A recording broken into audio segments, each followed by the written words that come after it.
Hello, I'm Justin Wheeler, and welcome to this episode of Nonstop Nonprofit. Today, we're taking the podcast live again and talking about the CARES Act with Matt Scott from CauseMic. The CARES Act is part of the $2 trillion stimulus package the government is providing to small businesses and nonprofits. In this episode, we'll discuss the options available to your nonprofit. This webinar is also available online, as well as some handy resources and a presentation deck with some of the content discussed. Head on over to fundraise.org/resources for more information.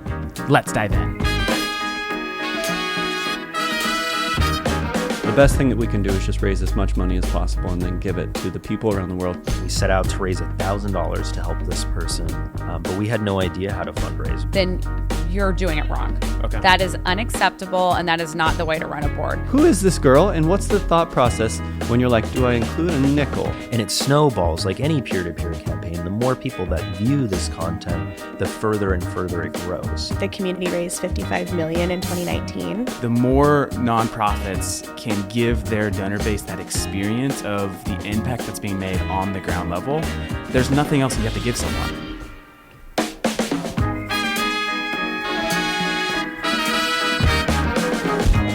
This is Nonstop Nonprofit.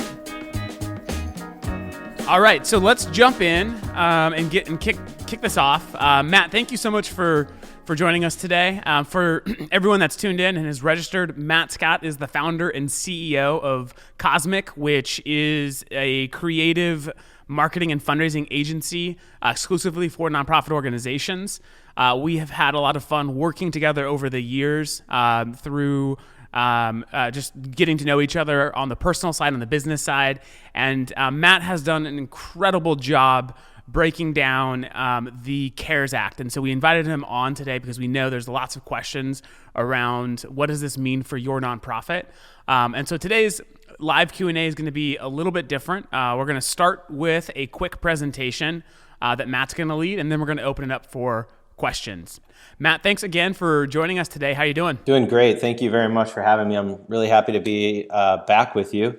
And all things considered, doing really well from Portland. Yeah, awesome. Well, what I want to do is if you could just start off with a quick introduction. Tell us about yourself and what you do, so that everyone here has that context. Yeah, sure. Like Justin said, my name is Matt Scott. I'm the co-founder and CEO at CauseMic.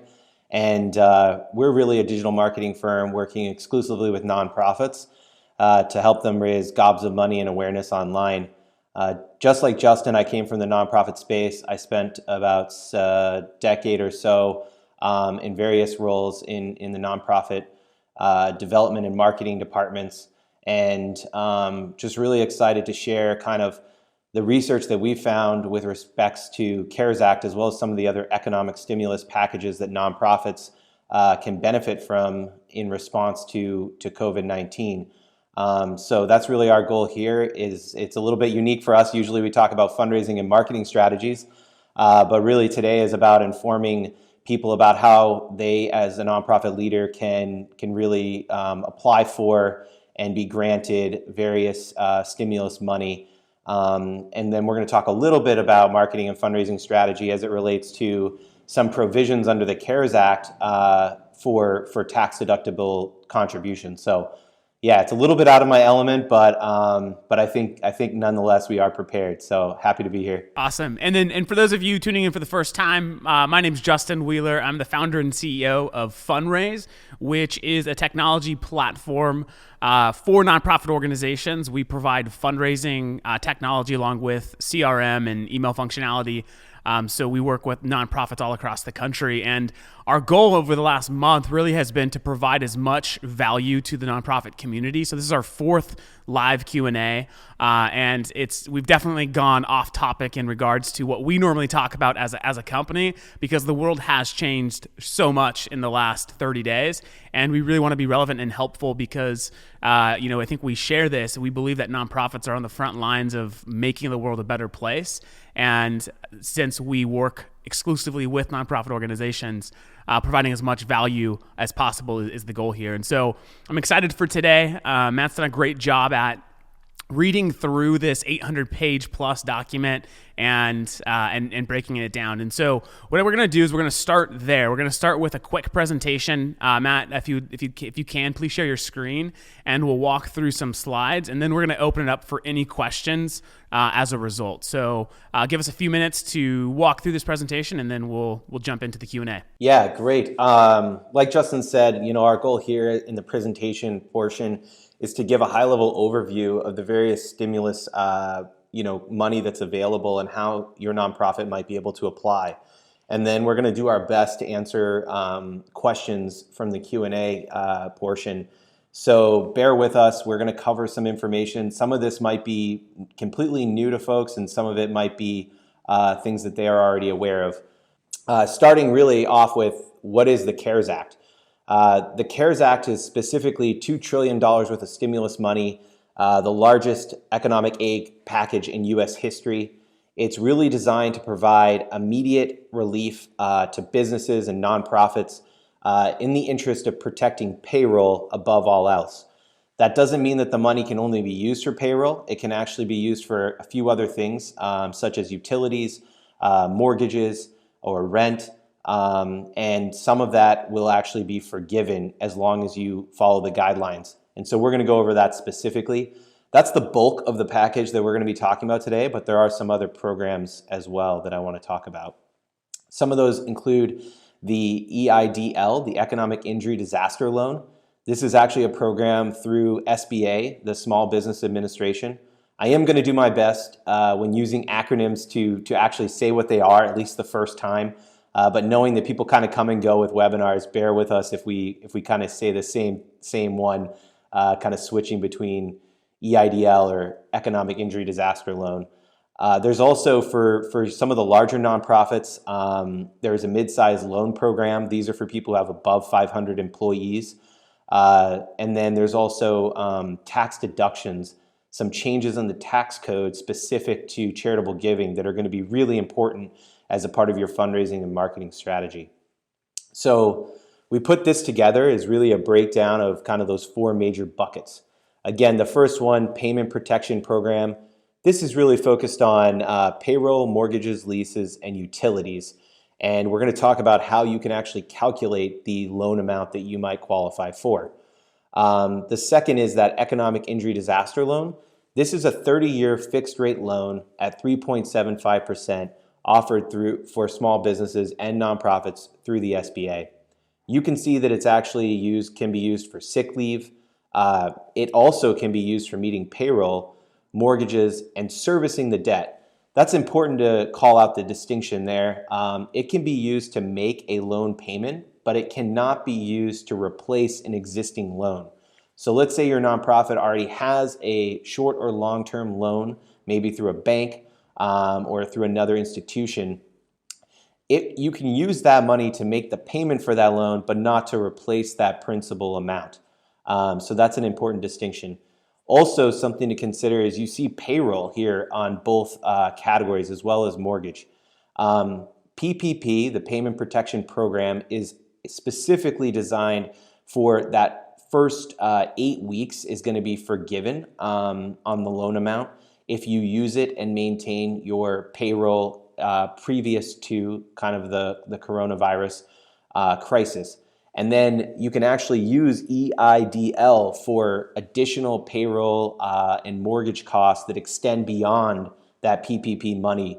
So you can use it for both, but it can't be for the same period, if that makes sense. So then there's also the mid-size loan program like we discussed. This is for over 500 employees. This is, again, really designed to maintain your workforce. So you need to be able to maintain 90% of your workforce.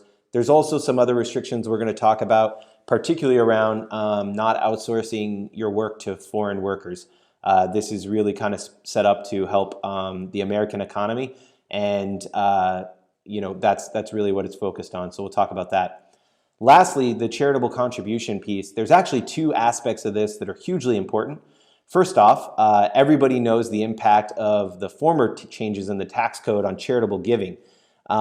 Basically, you weren't able to make, if you used a standard deduction which was doubled after the last tax change, then you weren't able to itemize charitable deductions. Now you will be able to itemize charitable deductions even if you're taking that standard deduction as a single or married person, up to $300. So that could really help with annual fund fundraising in particular, something obviously the Fundraise platform is really great at, and as well as, I should say, providing these awesome mugs. I've been drinking a lot of coffee out of this to prepare for this webinar. So, and then also another big change in the tax deduction code that's really worth calling out and perhaps is going to have a bigger economic impact for your organizations with legacy giving or major gift departments. Actually, instead of 50% deductible, now all contributions will be 100% deductible if you are itemizing your deductions, not just taking that standard deduction. That's really, really important. I was just on the phone actually with a friend of mine who runs a wealth management firm, really talking about the impacts that this will have on charitable giving. And a lot of his high net worth clients are really thinking about upping their charitable giving this year as a part of their overall tax strategy. So worth calling out on the fundraising side. Okay, let's talk about eligibility real quick. First off, this is PPP, registered 501c3 organizations with 500 employees or fewer, as well as 501c19 veteran organizations that meet that same criteria in terms of size. That 500 employee threshold includes employees, full-time, part-time, freelancers, or contract employees. That's what's kind of unique about this. This is actually taking into account a variety of different employee, well, not employee status, but I'm going to call it worker status because obviously employees are full or part-time, but does include some of those freelance and contract employees as well. This is a really important call out.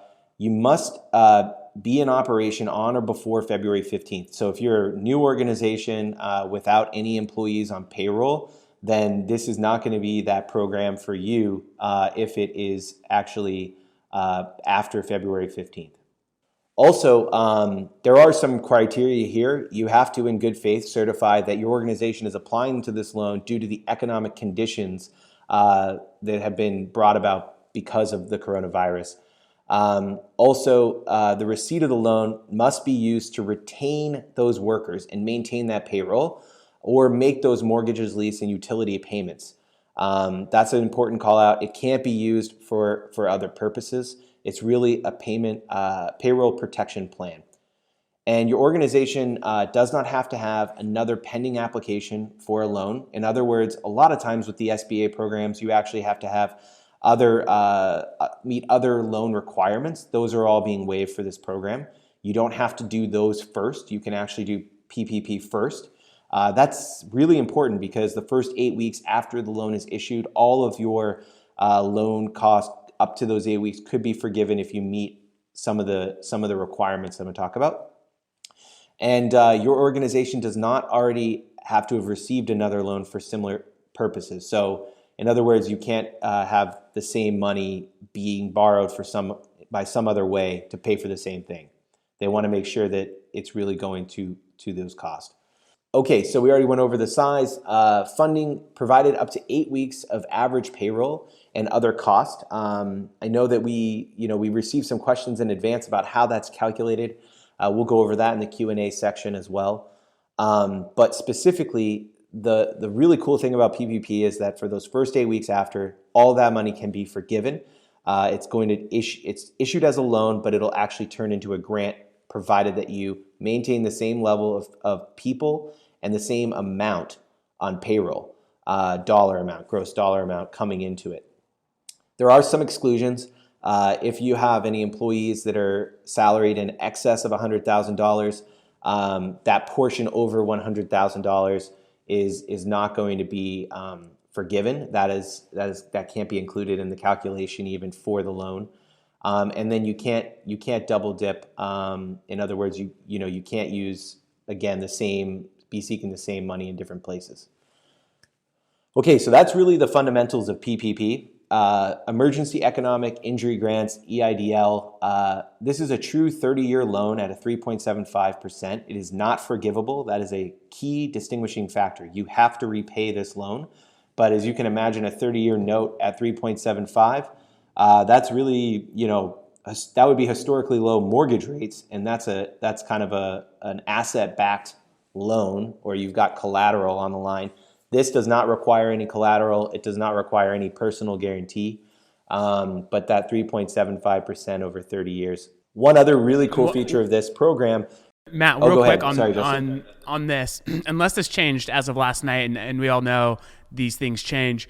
My understanding is that the EIDL is actually 2.75% for nonprofits, and I'm so sorry. 3.75 for businesses. So that the rate is 1 point lower for nonprofit organizations. Thanks. That didn't change. You just came more prepared than I did, so I really appreciate it. Sorry for the confusion, everybody. The other key aspect here that's really cool is that when you apply, which is a very lengthy application, you can get this application on SBA's website. It is a long application. Unlike PPP, which can be done relatively quickly, this is a long application. But just for applying, you can get a $10,000 grant issued within, I think it's 3 days. I'm pretty certain of that. Now I'm questioning what I got on here, but I think that's right. And then while your application is actually being processed by SBA and approved or denied, that $10,000 grant does not have to be repaid if you are not issued the loan. And then even if you're issued the loan, they just reduce the loan amount. So there is a grant component as well. I already went over this, but it can be used for all these different things as long as it's separate from the same period of PPP. So just easy way to think about that is after those 8 weeks is really the easiest way to think about it. Okay, for the mid-sized nonprofits who are here, again, mid-sized loan program.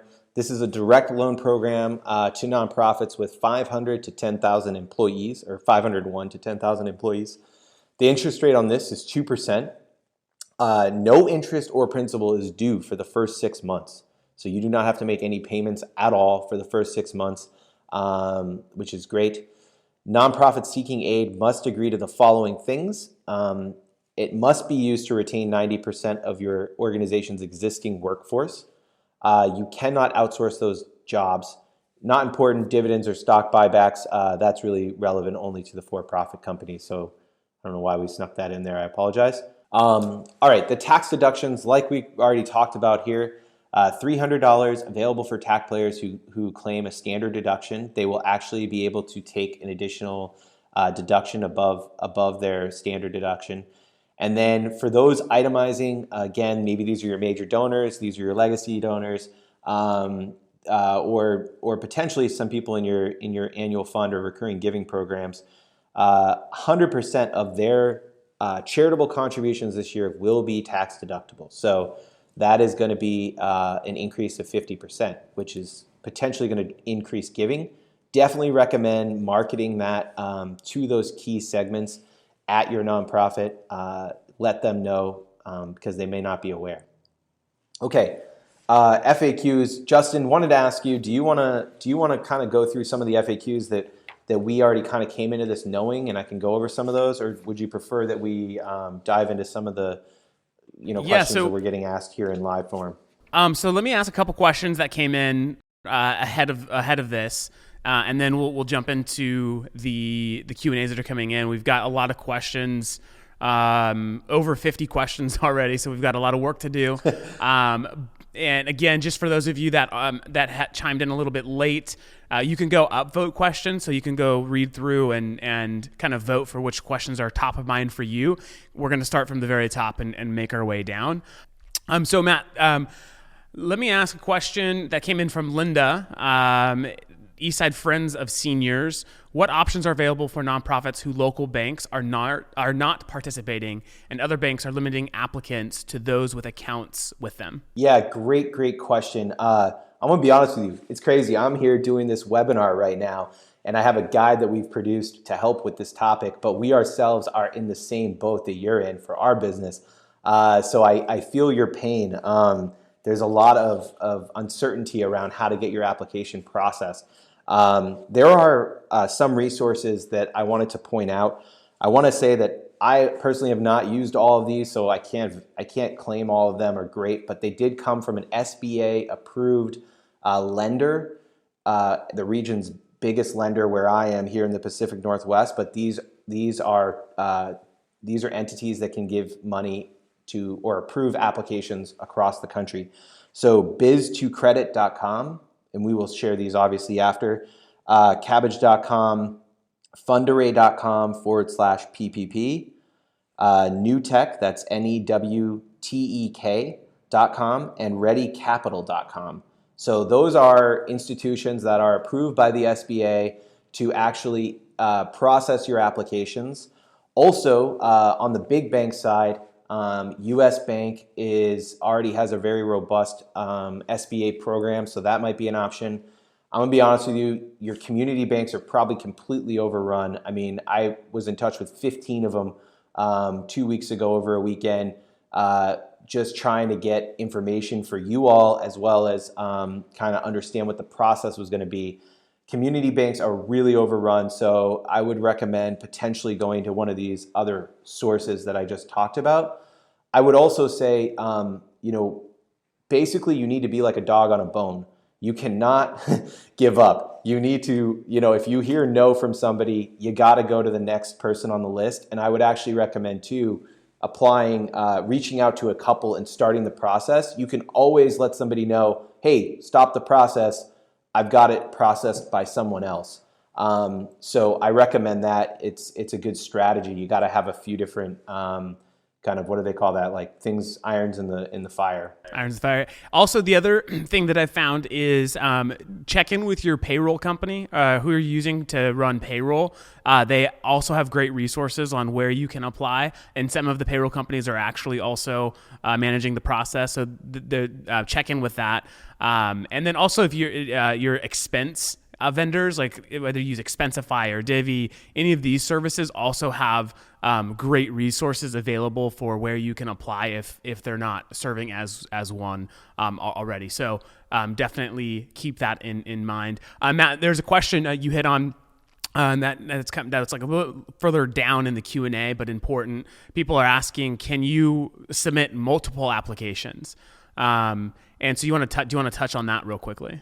Yeah, my understanding from talking with the various providers or processors is what I'll call them, because that's really what they are at this point. They're processing the applications.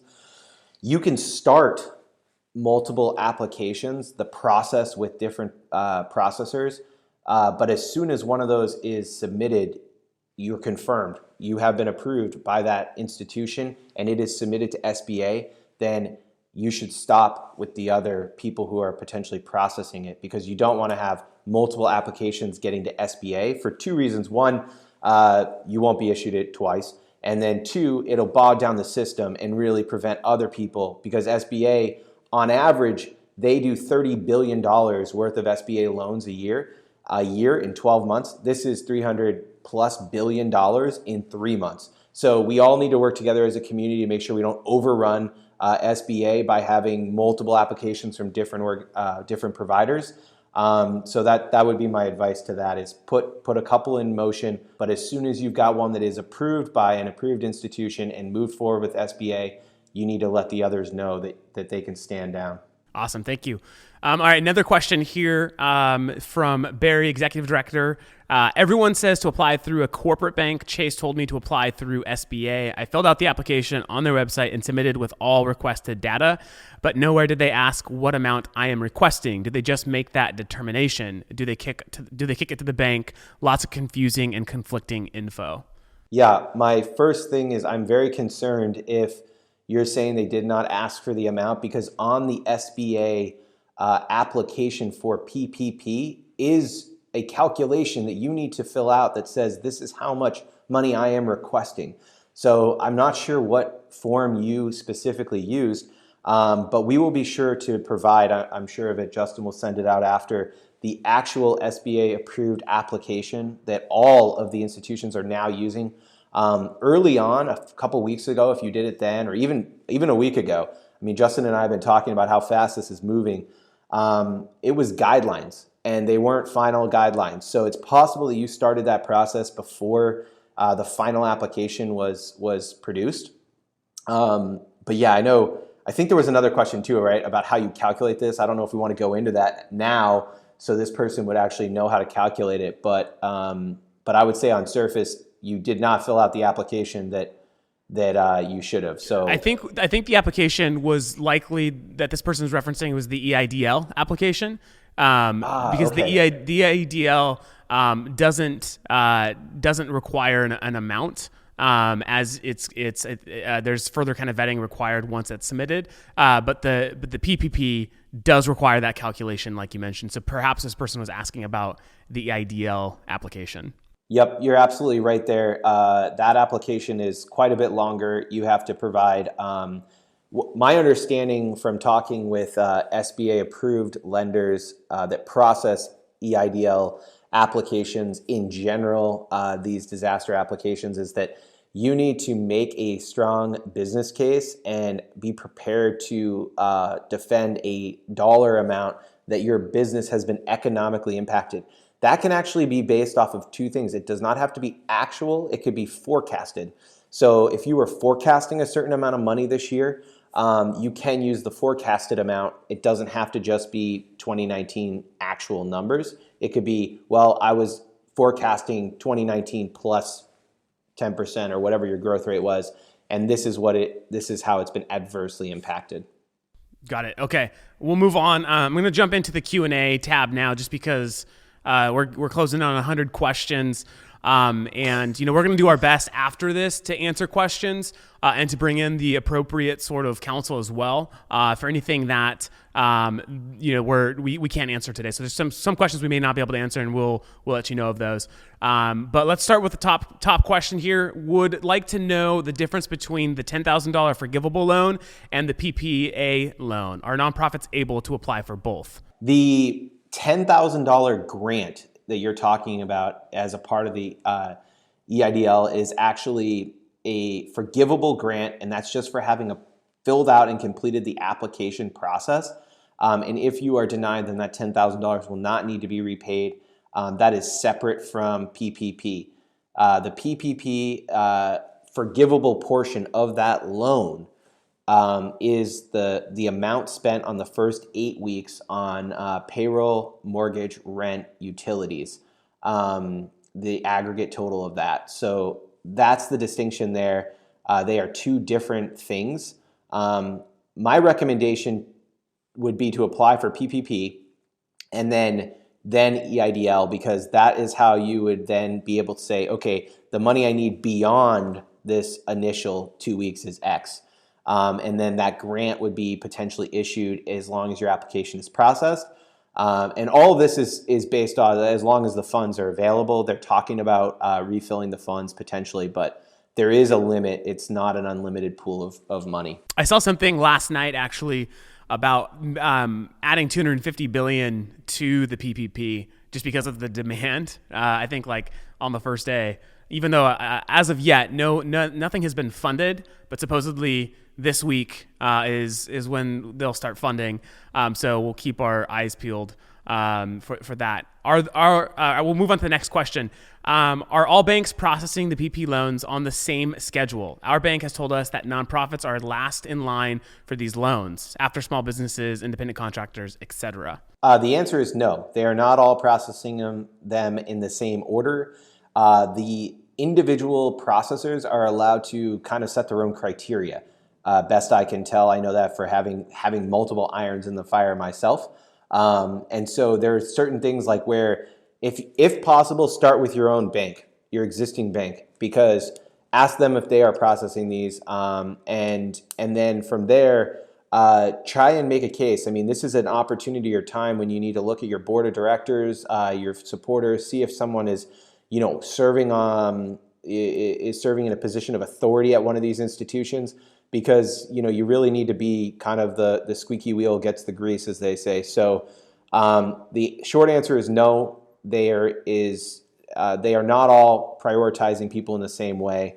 Now there is a caveat, like at the actual federal level, the contractors, the independent contractors, are following after the business's process because the application opened for them slightly earlier. But I have not heard anything about nonprofits not being prioritized like businesses. Have you, Justin, heard anything about that? The only thing that I've seen is sole proprietors and contractors are on a different schedule. But nonprofits, small businesses, they're essentially counting as the same. And processing at the same time. Now, like you mentioned, whoever is responsible for processing is, and we've seen this, whether or not it's ethical, is customers of that processor will likely get processed first. And hopefully there's more guidance around that, because that's not obviously fair if your bank isn't a processor. But I've also seen that the government is trying to mandate every community bank to also be a processor. So that's something that's a development that may happen as early as today, actually. So we'll see. All right, we're going to move on. I was told that that if an org runs a fundraiser on Facebook, that would disqualify them from getting assistance through the CARES Act. Is that true? I do not believe that is true. I have heard nothing about you're not allowed to fundraise in order to, specifically to Facebook fundraising. I haven't heard anything about you can go on and continue to try and make revenue, as far as I know. Yeah, no, Facebook, I've actually looked into this. Facebook fundraising, as long as you're a qualified nonprofit, right, the funds you raise on Facebook there's no different than the funds you raise through your website, through peer-to-peer campaigns and so forth. So don't stop raising money on Facebook. Sounds like someone trying to get too political on Washington's view on Facebook, maybe. All right, for nonprofits that do not have employees, can they even qualify? Yeah, this is a great question. The short of it is, under PPP, you need to have employees on payroll before February 15th, I think is the date there.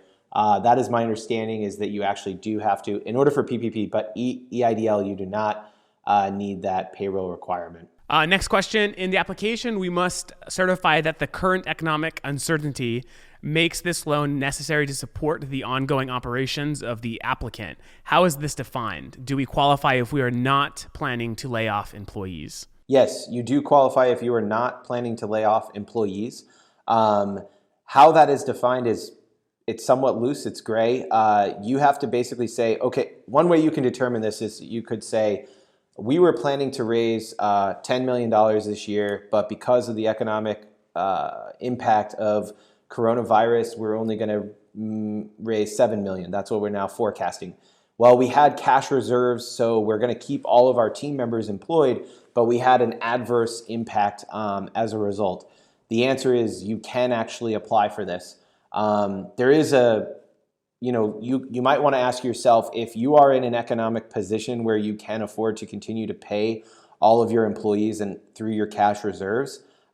This is not an unlimited pool of funds. As Justin said, they're talking about increasing them.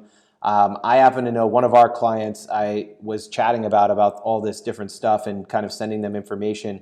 And they said, look, I think we're going to fare this better than most. So we're not going to actually apply for this because we're in a position where we could probably see this through. So I think there is some sort of responsibility that you might want to consider. But that's the short of it.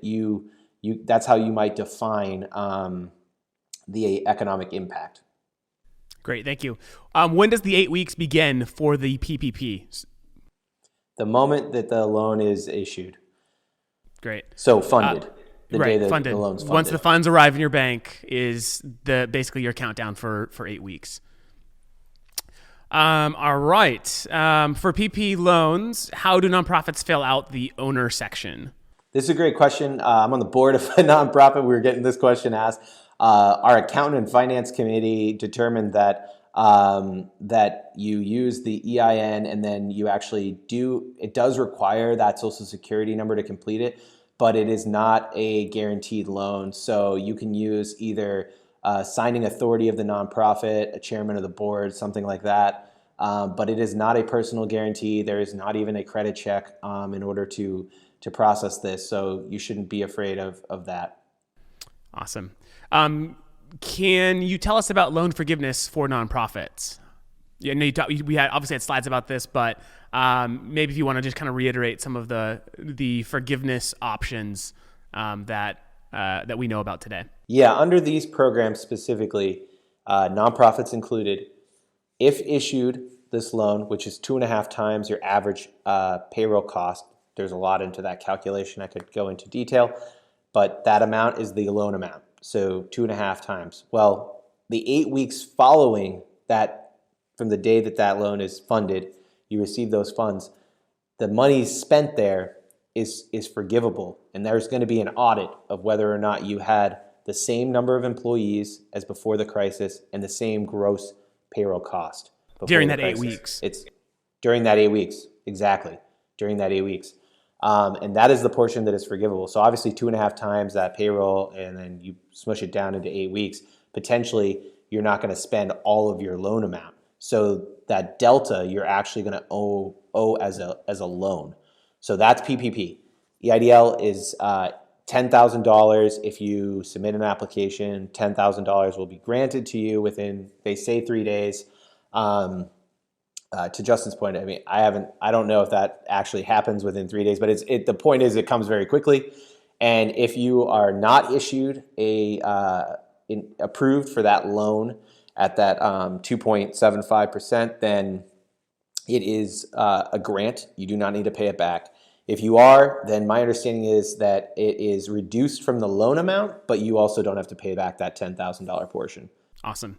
I want to take a second, just as we continue going through all these questions, as a reminder that, as you apply for these different programs, don't stop your normal fundraising activities, right? Like it is, I've seen a lot of nonprofits, I've heard a lot of nonprofits say and ask, should we be fundraising with what's going on around the country today?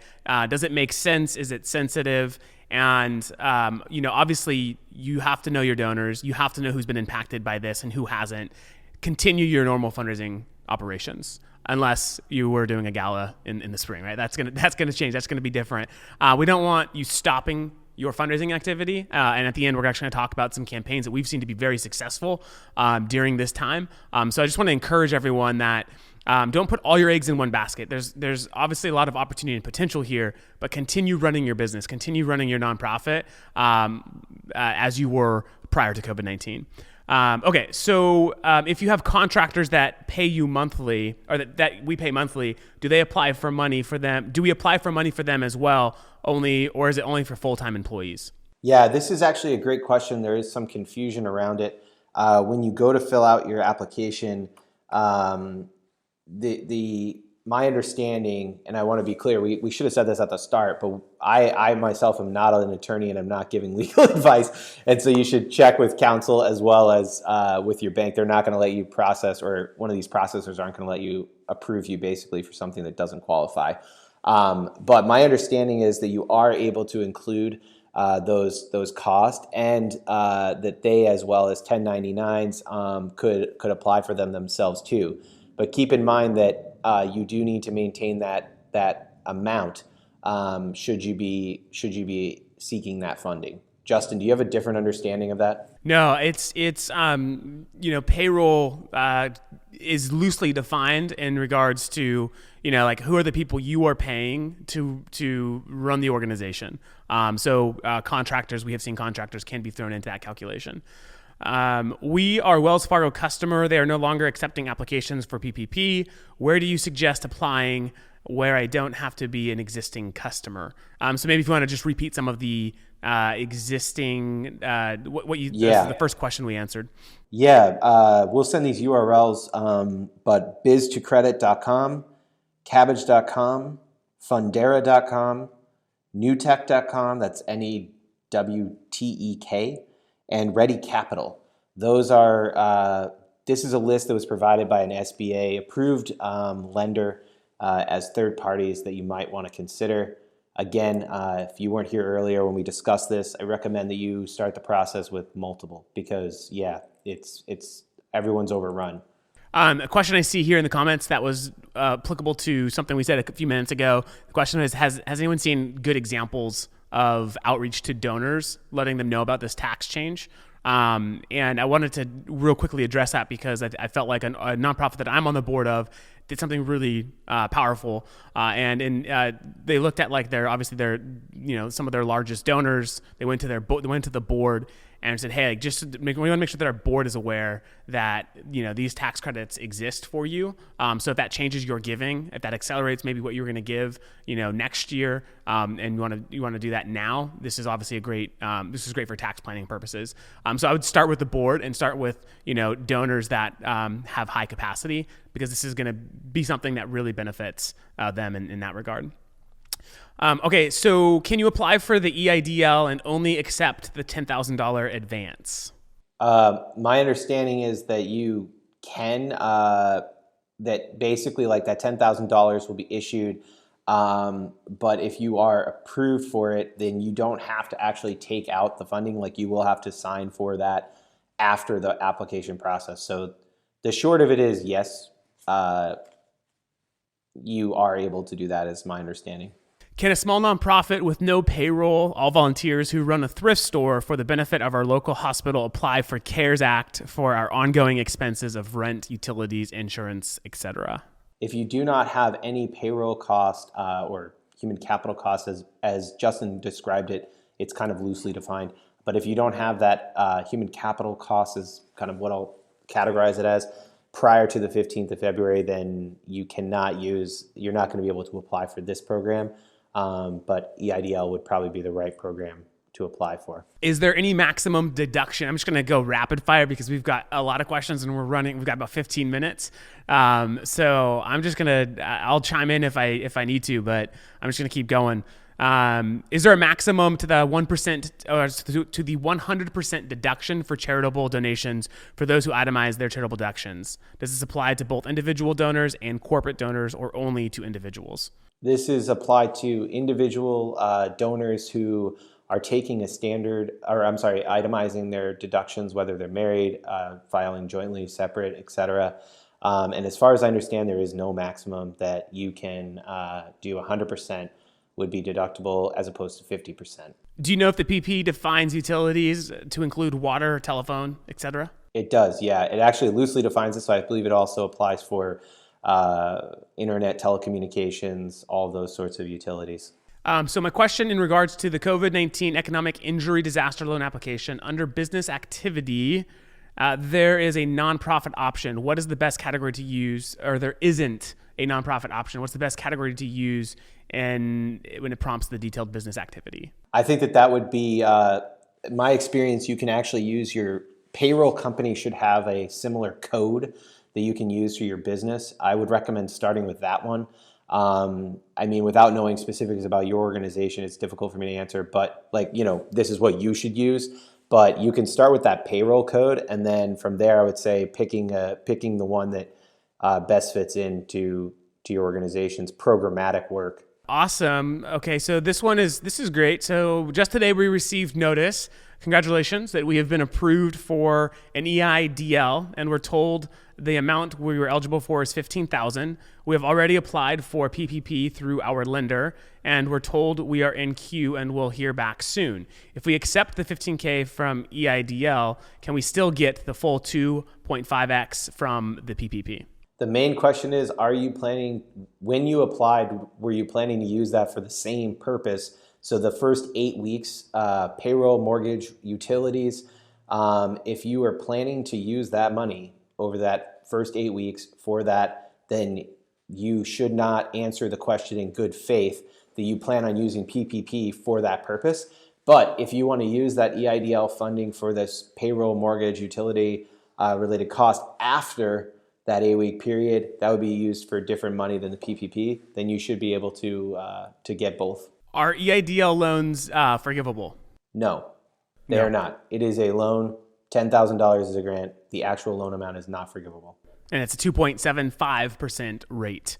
I heard in a webinar yesterday that the SBA has capped EIDL loans to $25,000 due to the overwhelming demand. Is this true? I have not seen that. I have not seen that to be the case. I haven't seen any formal information about that being true. Matt, have you seen anything on that? No, I have not. Okay. Our payroll changed significantly at the beginning of 2020, so we asked for a loan in the amount of our current payroll, not 2019. Might that be accepted? Yes. The short is it might be accepted. You can use 2019. You can use also some institutions are looking at the last 12 months. So yes. For the PPP, wow, it's like tongue twister after you keep on saying it. For the PPP option, if an employee voluntarily leaves during the 8 weeks, is the organization, how does that loan forgiveness work for a case like that? Yep. My understanding is if you do not have the same number of employees or the same gross amount, so maybe a certain employee gets more, but your total number and your average payroll cost is the same, that will reduce the portion of your loan that would be forgivable. So that means that if you had 10 employees and one of them voluntarily left within that period of 8 weeks, then the portion used for the other 9 would still remain forgivable. But they're able to calculate it during the audit that's going to come. How can nonprofits that are fiscally sponsored projects utilize loans through the CARES Act? Gosh, I don't know the answer to that. Yeah, I mean, it's very similar. Like, this is actually something that the parallel here is a lot of venture-backed companies are asking this question in regards to eligibility, because it's, you're backed by a venture capital fund and you have this minimum 500 head count sort of rule. Is that across the whole portfolio? Do you look at that the one venture backed, or is it per company? In this case, you're gonna definitely want to talk with your CPA or legal to get that answer, because I'm not sure on that one either. Do individual states have similar programs for nonprofits that might offer different funding if the federal program benefits don't work for our organization? Yes, not just states, but also city level. I wanted to call this out. I can't even pretend to know all the programs available in your city, but I know here in Portland, Oregon, where CauseMic is, there are different programs. Prosper Portland is a local kind of initiative to help fund minority-owned businesses and different things of that nature, underrepresented groups. They're issuing grants. Another institution is issuing loans right now, actually, in grants. So I think you should absolutely check what opportunities are available locally at the state and municipality level. I'm sorry, I don't know specifically about where you are, but absolutely there are certain states and cities that are offering programs. Great. We're gonna go a couple more questions here. We're a fairly new nonprofit established before February 20. We slated to hire staff this year, but had to cancel 4 out of 5 fundraisers, which will not enable us to hire. Original guidelines from U.S. Chamber is that we would qualify for PPP, but it seems like they have restricted it to. So should we have had folks on hand? I think the last part of that was also a little bit confusing. More strategically, should you have? But I think my understanding is that you actually have to have human capital cost. If you don't, then existing to that February. If you don't, then PPP isn't the right program. But it sounds like your organization's plans were adversely impacted by this disaster, and that is exactly what that EDIL is all about. So obviously worth looking into there. Great. So this is a good question. It's kind of asked several different ways throughout. So let's spend some time here. I've been confused about the timing. The EIDL arrives faster, supposedly, but it incorporates the PPP, I think. Can you go into a little more detail about the timing and rolling out into the other? Yeah, actually, I wouldn't necessarily categorize EDIL as a fast process or PPP, actually. I mean, both of them. PPP is designed where it's supposed to take very little time to complete that application process. I will tell you that ourselves, we took a day or two kind of getting all the different paperwork prepared. So I think that the fact that it would take 8 minutes to complete is probably not true for most people. But the application process is meant to be fast on PPP. They're eliminating a lot of the normal restrictions for SBA programs, like you have to have exhausted all other loan options before. And the same is true with EDIL. That process does take longer, but as you could tell from earlier, someone had already been funded on that EDIL program, or approved at least, and now are pending on PPP. So the short answer is, if possible, you should apply for both. And know that it's probably, at this point, if you have not yet applied, as you can tell, it's really difficult to get someone to take your application. So I would say get on it as soon as possible, and apply for both. Great. Thank you, Matt. Thank you so much. We're actually going to wrap it up on the Q&A. I know that you wanted to maybe talk a little bit briefly about some fundraising strategies that you've seen to be effective, that you guys have been a part of helping build and create. So do you want to maybe spend a minute or two talking about that before we wrap up? Yeah, absolutely. Like Justin said, it is super important that you do not stop communicating to your supporters and soliciting support from your supporters, and doing so in a tasteful way. I know Justin and I both serve on the boards of nonprofits, and we're also obviously helping a bunch of organizations navigate through this uncertain time. What I think you should be doing is really thinking about how are we shifting programmatically to meet our stakeholders, the beneficiaries of our organization. How are we shifting our programming to meet their needs in this unique case? So if you're working with houseless populations, or you're working with, vulnerable, children or something, you have to shift the way that you're delivering your programming, and it really behooves you to communicate that with your supporters. People want to hear that you have a plan, that they are still a hero in that story, in that plan, and that they can support you in those endeavors. So 2 campaigns we're running right now that we're just like really excited about. One of them programmatically, where what's interesting about this is that all the leads that are being generated right now are future donor leads. And so you kind of want to make sure that you have your technology in order, something like the Fundraise platform, where you're able to take those leads and easily solicit support from them and communicate impact to them through this process. So what we're doing right now for greatergood.org is we're taking all the potential shelters that are closing their doors because of COVID-19. They're forced to euthanize the animals. We built a Salesforce instance in 48 hours for them that mapped, geolocated all these individual fosters that are signing up, and there's over 20,000 fosters signed up, 10,000 a day, and then it automatically maps them, and then it says, okay, within 20 miles, here are these potential people who want to foster an animal. And then what you're thinking about is, how do I then communicate the impact of that program to those people, because those are your future donors. And then how do you communicate that shift to all of your existing donors? I think that's really the key. Adapt, but communicate your plan to adapt, and ask for support, because there are still a lot of people who are in a position to support. Obviously, there are people who are not. Totally. And one of our customers, Dig Deep, I shared this a few weeks ago on the live Q&A, but their big annual campaign, World Water Day, was a week after really this kind of broke out across the United States.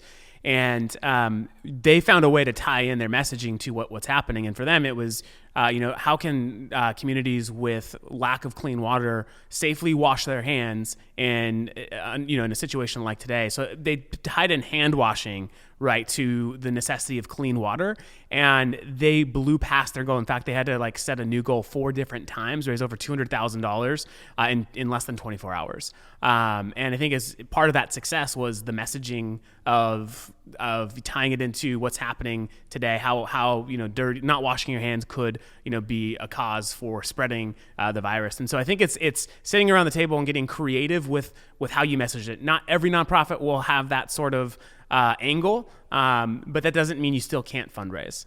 So Matt, thank you for joining today. It was super helpful. Lots of good feedback in the comments section. Lots of questions to look through still. We'll put together some content for LinkedIn with Q&As and so forth. So we'll definitely be pushing information out.